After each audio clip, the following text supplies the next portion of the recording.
नमस्कार home style cooking Padmini Odia channel को आपण मानकु अनेक अनेक स्वागत। आज मु कखारु बड़ीर रेसिपी नहीं आसी सबू टिप्स सहित मु आगुरु मध्य दुई प्रकार कखारु बड़ीर वीडियो अपलोड कर सारी। एही वीडियो रे आपण जानि परिबे कखारु बड़ी केमती चेप्टा न हबो, पोक न लागिबो, लाल काहेकि देखा जाए, बड़ी केमिति कले भल तयारी हबो। ए वर्ष आमे भी बहुत थर बड़ी तयारी करिछु किंतु थरे दुई थर आमर भी बिगड़ी जाइछि। तेबे एही वीडियो रे आपण जानिबा को पाई परिबे बड़ीटा काहेकि भल हल्ला आ काहेकि खराब। ते वीडियोटी को शेष पर्यंत देखंतु। तेबे चलंतु स्टार्ट करिबा आजिर वीडियो। कखारु बड़ी पाई नै जिबा दरकार न जाय बेरी डाली। मु एठी चोपा नथिला बेरी डाली नैछि 1 किलो। आपण दरकार अनुसार बेरी नहीं पारिबे, आपण को जोटा पसंद चोपा थिला बेरी डाली मध्य नहीं पारिबे। एबे आमे याकू गोटे जगार दे दबा और एथिरे दे दबा पानी, जेमिति बेरी डालीटा भल भाबरे बुड़ीकी रहिबो। याकू एबे आमे धोइबानी, केवल पानी दे दबा और याकू बुतरिया पई छाड़ी दबा 3 रु 4 घंटा पई। कखारु बड़ी पई एबे आमे नै जिबा कखारु। प्रथमे गोटे जगार नै जिबा पानी और कखारु को एमिति दुई भाग करिकी ताकू एमिति पतला पतला करिकी काटी नबा। माने गोटे फाळ कखारु को 6 खंड करिबा और एमिति लंबा लंबा ही काटिबा। आपण निज सुविधा अनुसार भी काटी पारिबे, किंतु लंबा काटी थिले कोरी बाबरे सुविधा होय थाए। और एठी देखंतु चोपा छळिला समय रे एमिति अल्प टिके रखि नबा, काहे कि ना कोरिला समय रे जेते बेले आमे शेष पार्ट को कोरी थाउ तो भल सुविधा होता है हाथ में धरिबा पई। तो कखारु को कोरिबा पई मु एमिति पतला पतला होल थिबा गोटे कोरा नै जाइछि। एमिति आमे कखारु गुडी को सब कोरि नबा। तो शेष समय रे एठी देखंतु जेते बेले अल्प कखारु रहि जाय थाए तो कोरिला समय रे हाथ रे लागि जाय थाए। तो एमिति भल भाबरे धरि हबा पई हाथ रे आमे अल्प चोपा रखि नै थाउ, जहा द्वारा कि देखंतु केते भल भाबरे सबुतक कखारु कोरी ही जाय थाए, चोपारे जमारू रही न थाए। तो एमिति आमे सबु कखारु को कोरि नबा। सबु कखारु को कोरि सारला परे याकू आमे गोटाए कपड़ा रे दे दबा और एथिरे जेते सब पानी अछि भल भाबरे चिपुडी नबा। एठी आउटे जिनिस ध्यान रखंतु, बड़ी चेप्टा हबार 2-3टी कारण रहिछि। प्रथम हल्ला कोरा कखारु जदि पानी भल भाबरे न बाहर करबा ता हेले मध्य बड़ी चेप्टा हो जाय थाए। तो एमिति आमे भल भाबरे कोरा कखारु पानी बाहर कर नबा। याकू भल भाबरे गंठी पकेकी हाथ रे चिपुडी नबा। नहले आपण जदि चाहेबे जेते बेले आमे पानी को चिपुडी सारिबा तो या ऊपर किछि ओजनिया जिनिस रखि नियंतु, भल भाबरे पानी बाहरी जिवो। तो एमिति एठी कखारु को आमे बांधी नेछु। एबे आमे 4 रु 5 घंटा परे एठी देखंतु बेरी डालीटा पूरा पूरी भल भाबरे बुतरी जाइछि। एबे बेरी डाली को भल भाबरे धोई नबा। एठी आउटे जिनिस ध्यान रखंतु, जदि आपणक बड़ी कला पड़ी जाउछि, जणे जणे देखिबे बड़ीटा कला पड़ी जाउछि बोली कहंती। जदि बेरी डाली को भल भाबरे न धोइबा, थरे कि दुई थरे धोई नबा और तापरे ताकू जदि बाटी नबा ताहले मध्य बड़ीटा कला पड़ी जाय थाए। तो प्रथमे बेरी डाली को भल भाबरे घसी घसी नबा, जेमिति सेथिरे जो धला पानी देखंतु बाहरुछि जे पर्यंत सफा न हो जायछि से पर्यंत बेरी डाली को भल भाबरे घसी घसी की धोई नबा। एबे आमे एथिरे पुणी आउ 2 थर सफा पानी देकी याकू पुणी भल भाबरे धोई नबा। एबे आमे एथिरो पानी को भल भाबरे छाणी नबा। पानीटा को भल भाबरे छाणी नेला परे याकू आमे बाटी नबा। जेहेतु आज मु केवल 1 किलो बेरी डाली नेछि तो याकू मु घरे बाटी नउछि। आपण जदि चाहेबे ग्राइंडिंग मध्य करि पारिबे और जदि अधिक परिमाण रे बड़ी तयारी करछन्ती ताहले बाहरे मध्य बाटी पारिबे। एठी मु आपनको आउटे जिनिस कहि रखुछि, घरे आमे जेते बेले बाटी थाउ तो फेंटिला समय रे आमे सेथिरे पानी दे न थाउ, काहे कि ना आमे बाटला समय रे ही सेथिरे पानी दे दे थाउ केते दरकार। तो आगो को आपण वीडियो कंटिन्यू करंतु जानि पारिबे। तो एबे एठी देखंतु मु बेरीडा पूरा पूरी भल भाबरे बाटी नेछि। आउटे जिनिस बड़ीटा केमिति शीघ्र फेंड आसीबो, फेंटिला समय रे केमिति जल्दी फेंड आसीबो तो तार मध्य मु कहूछि। बेरी डाली को आमे जो दिन बड़ी पकेबा माने काली सकाळे जदि बड़ी तयारी करिबा ताहेले आज संध्या ठारो ही बेरी डाली को बाटी नबा। ताहेले जेते बेले से बासी हो जाय थाए ताहले बहुत शीघ्र फेड़ आसी जाए। आउ बासी रखाई बटा बिरीर बड़ी बहुत टेस्टी लगी आउ बहुत भल बास्ना आसी थाए। तो ये हूँ नेक्स्ट डे सकाळ समय।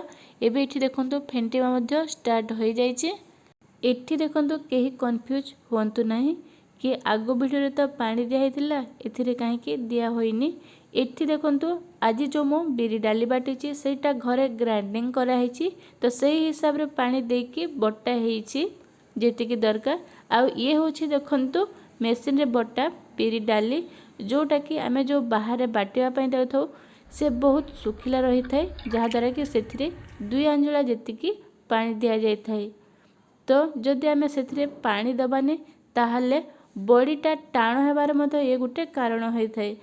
और फेंटिला समय बहुत समय लगी थाए। अल्प टिके पानी देथिले बहुत शीघ्र फेड़ आसी जाए 15 ରୁ 20 मिनिट भितर। घरे बटा बेरी डाली आउ बाहर बटा बेरी डाली रे फरक एतिकी बाकी सबू सेम रहिबो। घरे बटा बेरी डाली रे पानी दिया जीव नहीं, बाहर बटा बेरी डाली रे अल्प फेंटिला समय रे पानी दिया जीव ताहेले जे बड़ी भल तैयार हेबो। बाकी नहले जेमिति गोटाए किलो एठी देखंतु मु 3 भाग करि नैछि आउ सही हिसाब रे कखारु मध्य 3 भाग करा जाइछि। आपण जदि चाहिए समान परिमाण रे गोटा जीरा आउ अदा मध्य नै परिबे। माने 2 चामच जदि गोटा जीरा नछंदी ताहले 2 चामच जेतिकी अदा पेस्ट मध्य नै परिबे। नहेले आपण गोटा जीरा आउ अदा को खदड़ा करी बाटी नियंतु जेमिति मु करिछि। आउ एठी देखंतु गोटाए किलो बटा बेरी डाली को 3 भाग करा हेछि आउ कखारु मध्य 3 भाग करा हेछि। एठी आपण अनुमान रो जानि पारथुबे कखारु को जो भाग करा हेछि तो को साइज रो आम जो बॉल थाए ताथु टिके बड़ हबो। एठी आउटे जिनिस कखारु जो चेप्टा होई थाए ये मध्य गोटे कारण। जदि कखारु अधिक होई जिवो ताहेले मध्य बड़ी चेप्टा होई जाय थाए। तो सही हिसाब रे कखारु नियंतु। फेंटिला समय रे ध्यान रखंतु गोटे भाग को 15 ରୁ 20 मिनिट समय देखिकी निहाती फेंटंतु भल तैयारी हेबो। आउ एठी देखंतु गोटे भाग फेंटा सरी जाइछि। तार चलंतु बड़ी तैयारी कर नबा। आउ एथि मध्य केते गुडे टिप्स रहिछि। तो प्रथमे एठी देखंतु फेंटी की रखाइतबा बट्टा बिरी को प्रथमे आमे डायरेक्ट बड़ी तैयारी करिबानी। प्रथमे आमे याको एमिति छोट छोट भाग करि नबा जो साइज रे आमे बड़ी तैयारी करिया पई चाहिबा।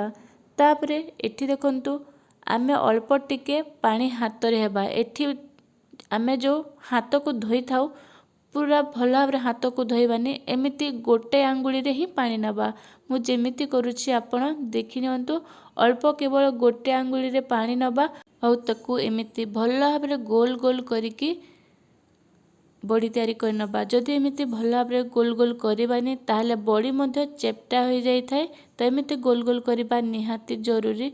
अधिकांश जण अछंती केवल डायरेक्ट एमिति छोट छोट भाग करिकी बड़ी तैयारी कर देथांती। तो सेमिति मध्य बड़ी भल तैयारी होई न थाए। बड़ीटा खदड़ा होई थाए आउ चेप्टा होई जाय थाए। तो एमिति आमे जेते सब अछि बड़ी को तैयारी कर नबा। आ बड़ी एमिति तैयारी कर सारला परे याको आमे नेकी खरा रे सुके नबा। तो एठी देखंतु केमिति भल भाव रे गोल गोल बड़ी तैयारी होई जाइछि। याको आमे 2 दिन पई एमिति छालुणी रे बड़ी सुकिया पई छाणी दबा। और ये होची नेक्स्ट डे सकाळ समय। तो एठी जो मु बड़ी देखाउची ये अलगा दिन रो बड़ी तैयारी जोटा कि आमे 10 किलो बड़ी तैयारी करथिलु। तो एठी देखंतु किछि बड़ी भल तैयारी होईछि आउ किछि बड़ी चेप्टा हो जाइछि। तो काहे कि हिछि तो सेटा मधे मु कहूची। आउ एठी देखंतु 2 दिन परे बड़ी खोलिबार समय आसी जाइछि। एठी देखंतु बड़ी केते सहज रे खोली जाउछि। माने जो दिन आमे बड़ी तैयारी करिबा से गोटे दिन आउ नेक्स्ट डे गोटाए दिन माने संध्या समय रे आमे बड़ीटा को खोली नबा। बड़ीटा को खोली नेला परे ये पूरा पूरी भल भाव रे रेडी होई जानी। जेहेतु आमे याको स्टोर करिके रखी थाउ तो याको आमे 2 दिन आहुरी सुकैबा पई देई थाउ। तो जदि बड़ी को भल भाव रे सुकैबानी ताहले ये मध्य गोटे कारण होई थाए बड़ी रे पोको लागि जाई थांते आउ किछि दिन परे बड़ीटा लाल हो जाई थाए। तो 4 दिन टोटाल निहाती याको सुकै नबा। और एठी देखंतु ये जो बड़ी ये चेप्टा हो जाइछि बड़ीटा भल होइनी बिगिड़ी जाइए। मु जो खोलुली बड़ी से बड़ी आउ एई बड़ी गोटाए दिन रे तैयारी होइछि किंतु से बड़ी भल होइछि आ ए बड़ीटा चेप्टा होइकि फाटी जाइछि। काहेकि ना जेतेबेले आमे बड़ी तैयारी करथिलु सेही समय रे हाथ रे जो आम पानी हाथ होइथाउ अधिक पानी हाथ होई देबारु ए बड़ीटा एमिति होइछि। तो से भूल करबानी, अल्प पानी हाथ हुंतु आ बड़ी तैयारी करंतु, देखिबे आपणकर बड़ी मध्य बहुत भल तैयारी हो। ए बड़ी देखंतु केते सुंदर आ भल तैयारी होइछि, जोटा कि मु गोटाए किलो बिरी डाली रे जो बड़ी तैयारी करथिली। निहाती याकु 4 ରୁ 5 दिन खरा रे सुकांतु आउ कोनोसी जार रे रखंतु जेमती ताकू भल भाबरे घोड़ाई रखि परिबे, माने ढक्कन जो थरे थिबो सेमिति ही जार रे रखि नियंतु। देखिबे आपणकर बड़ी मध्य खराब होबानी, वर्ष वर्ष धरिकी भल भाबरे रहिबो। तो आशा करछि वीडियोटी आपण मानकु भल लागिथिबो। वीडियोटी जदि भल लागि थाए लाइक निश्चिंत करंतु। आम चैनल जदि केही नुआ लाइक सहित सब्सक्राइब निश्चिंत करंतु। सब्सक्राइब कला परे 3टी ऑप्शन आसीबो, ऑल पर क्लिक कर नियंतु, जहाद्वारा कि मोर नुआ नुआ रेसिपीर वीडियो गुड़िक आपण मान प्रथमे पहुंची परिबो। पुणी आसुसी आ गोटे नुआ रेसिपी सहित। धन्यवाद।